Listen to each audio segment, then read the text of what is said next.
Umar ibn Khattab நுழைந்தார்கள் அல்லாஹ்வுடைய தூதருடைய அறைக்கு. எழுந்து பார்த்தார்கள் அல்லாஹ்வுடைய தூதர். அல்லாஹ்வுடைய தூதருடைய முதுகை பார்த்தார்கள் உமர் இப்னு கத்தாப். முதுகில் எல்லாம் பேரித்த மரத்துடைய அந்த ஈச்ச மரத்துடைய ஓலைகளுடைய தழும்புகள். அல்லாஹ்வுடைய தூதரே, இன்ன கிஸ்ரா வ கைசர், கிஸ்ரா கைசரிலே வசிக்கக்கூடிய அரசர்கள் எல்லாம் அப்படி அப்படி வாழும் பொழுது எங்களுடைய தலைவராகிய நீங்கள் ஏன் இப்படி என்ன கேட்டார்கள்? என்ன கேட்டார்கள்? அம்மா தர்பா யா உமர் அன் தகூன லஹும் துன்யா வலனல் ஆখিরা.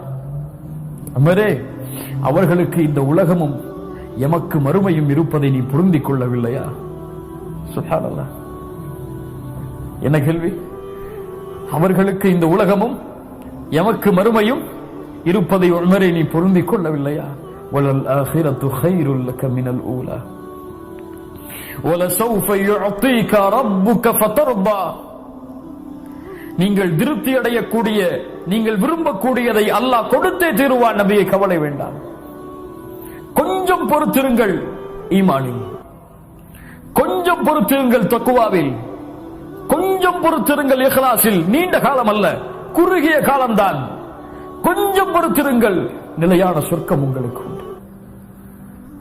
நீங்கள் தங்க வேண்டிய இடத்தை அல்லாஹ் கொடுப்பான். ஒரு நிமிடம் போதும், நிலையாக இருக்கிறேன் என்று சொல்லுங்கள். யா அல்லாஹ், திரும்பி வருகிறேன் என்று சொல்லுங்கள்.